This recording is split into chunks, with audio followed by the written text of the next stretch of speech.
بسم اللہ الرحمن الرحیم الصلاۃ والسلام علیک یا سیدی یا رسول اللہ وعلی آلک و اصحابک یا سیدی یا حبیب اللہ۔ اللہ تبارک و تعالیٰ کا ارشاد گرامی ہے وَلِلَّهِ عَلَى النَّاسِ حِجُّ الْبَيْتِ مَنِ اسْتَطَاعَ إِلَيْهِ سَبِيلًا وَمَنْ كَفَرَ فَإِنَّ اللَّهَ غَنِيٌّ عَنِ الْعَالَمِينَ۔ اللہ رب العزت نے اس قرآنی آیت میں ارشاد فرمایا، جو شخص اللہ تعالیٰ کے لیے استطاعت رکھتا ہو بیت اللہ شریف تک جانے کی، اس شخص پر حج بیت اللہ شریف ہے۔ اور ساتھ یہ بھی فرما دیا کہ جو شخص انکار کرے، بے شک اللہ تبارک و تعالیٰ تمام جہانوں سے بے نیاز ہے۔ گویا کہ اس قرآنی آیت میں رب ذوالجلال نے حج بیت اللہ شریف کی فرضیت بیان کی ہے، کیونکہ آج کے ایام حج بیت اللہ شریف کے ایام ہیں اور دنیا بھر سے اللہ تبارک و تعالیٰ کی بارگاہ میں حاضری لگوانے کے لیے عقیدت و محبتوں کے قافلے حرمین شریفین طیبین کی پاک سرزمین کی طرف رواں دواں ہیں۔ تو قرآن مجید کی اس آیت میں رب ذوالجلال نے فرمایا وَلِلَّهِ عَلَى النَّاسِ حِجُّ الْبَيْتِ۔ گویا کہ اس قرآنی آیت میں اللہ تبارک و تعالیٰ نے حج بیت اللہ شریف کی فرضیت و اہمیت کو بیان کرنے کے لیے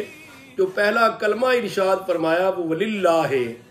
جس کا مطلب یہ بنتا ہے کہ حج بیت اللہ شریف اگرچہ بہت بڑا عمل ہے، جس کے لیے بہت زیادہ سرمایہ خرچ کیا جاتا ہے،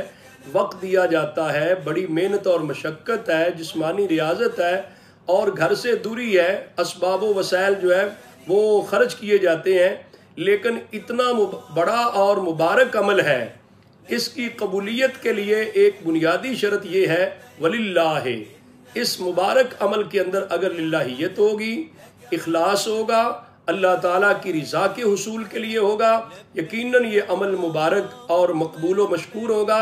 اگر اللہ تعالیٰ کی رضا مقصود نہیں ہوگی تو بڑے سے بڑا نیک عمل بھی قابل قبول نہیں ہوگا۔ تو رب ذوالجلال نے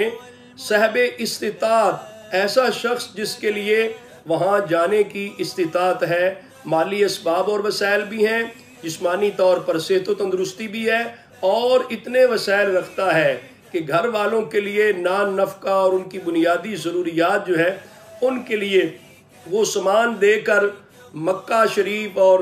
وہاں پر حاضری دے کر وہ حج بیت اللہ شریف کر کے واپس آئے، پھر بھی گھر والوں کے پاس، اہل خانہ کے پاس جو ہے اس کے کھانے پینے کا انتظام موجود رہے۔ یعنی اس سفر کے دوران پیچھے گھر والوں کی جتنی ضروریات ہیں ان کو اگر وہ پوری کر سکتا ہے تو اس پر حج بیت اللہ شریف جو ہے وہ فرض ہوتا ہے۔ پھر فرض کی ادائیگی میں غفلت اور کوتاہی نہیں ہونی چاہیے۔ میں یہ بات بھی ضرور کہنا چاہوں گا کہ آقا حضور علیہ السلام نے باقاعدہ طور پر ارشاد بھی فرمایا تعجلوا الی الحج، حج کے لیے جلدی کیا کرو۔ اس لیے فرمایا فإن أحدكم لا يدري ما يعرض له، تم میں سے کوئی شخص یہ نہیں جانتا